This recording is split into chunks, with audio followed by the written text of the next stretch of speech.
All right, well, not too many surprises from the Federal Reserve at Wednesday's meeting, but the FOMC holding rates steady once again and maintaining its forecast to cut rates 3 times this year. The central bank working hard to bring inflation back down to its 2% target. With the central bank working hard to bring it down to that 2% target, investors are still trying to navigate this sticky backdrop.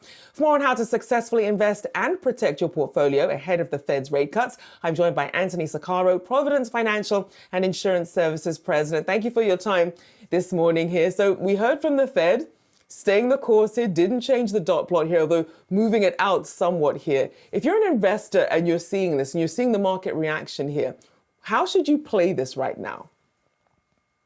So what we tend to focus on with our clients is focusing on investments that are going to pay income.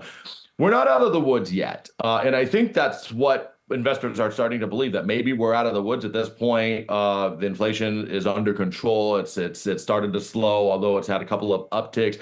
All the economic data looks great. The Federal Reserve is still targeted to lower several times this year, although that's not as much as they were planning at the beginning of the year. The market's still looking to that, but that could turn. If the economic data turns and starts to go downward, then the Federal Reserve is going to lower rates. But if the data stays strong, there's nothing that says that they're going to lower rates. As a matter of fact, they could tick up another time. I don't think that's going to happen, but it's not out of the woods. But right now, I think you want to be cautious, and I think you want to focus on things that are going to give you dividends and income, because that is the bird in the hand. If you're younger, keep dollar cost averaging in equities. If you've got 10 or more years, that's still going to play out. If you're older, you may want to caution up a little bit, take some chips off the table, and focus on things that are going to give you income, so that as you're taking withdrawals from your portfolio, you're not having to sell shares to do it. You're getting it from interest and dividends. I think those are two good time frames and strategies to consider.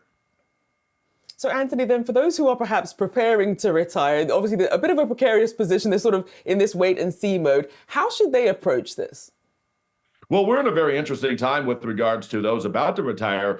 You know, traditional wisdom says that you want to start to decrease your aggressiveness, decrease your level of risk, decrease your holdings of stock as you approach retirement. Well, in the past, that means shifting to bonds or bond-like instruments, things that are going to pay some kind of a yield. And if we were having this conversation 2 or 3 years ago, well, the fact is interest rates were much lower at that point, yields were much lower at that point, and all of a sudden we'd be going from a stock market where we've had some good growth over the last decade to now lower yields, and that wasn't attractive.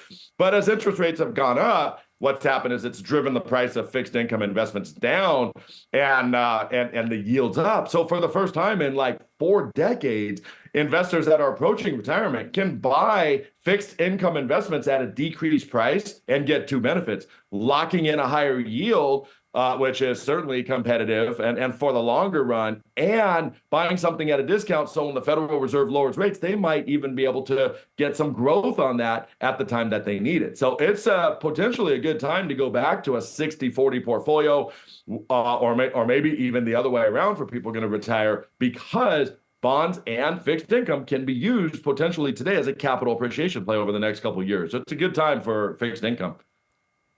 And Anthony, obviously a lot of people, watching the equity rally, watching the major indices closing at highs again yesterday, it could be tempting to sort of jump on this as you're continuing to see the market climb. What are 3 things people should keep in mind when they see this rally, or they see, obviously Apple under pressure today, tempted to buy the dip? How should they approach this? Yeah, so you don't want to make decisions emotionally when you are investing. No good decisions happen when you are reacting. What you need to do is you need to have a plan in place, and that plan needs to be something that is built on some foundation that makes sense. You need to know, you need to be able to put yourself in a position to win no matter what. I don't like it when investors are in a situation, whether they're retired or not retired, that they can only win if the market does well. If you are considering, if you're in retirement, for example, we have conversations with people all the time that want to take income out of their portfolio, and they're selling shares to do it. They're cannibalizing their principal. The fact is that if they're invested in fixed income, then they can live off the interest and dividends. And if you're invested right for that stage of life, those interest and dividends are going to come in no matter who's president, no matter what wars are going on, no matter what the stock market does. Those are going to wind up coming in, period. And you can count on those. So the fact is that you want to be able to invest so that no matter what happens, you win. And I think that's an important consideration. Indeed, important not to make those temporary decisions there on reflex action. Appreciate you joining us as always. Anthony Saccaro, Providence Financial and Insurance Services President. Thank you so much.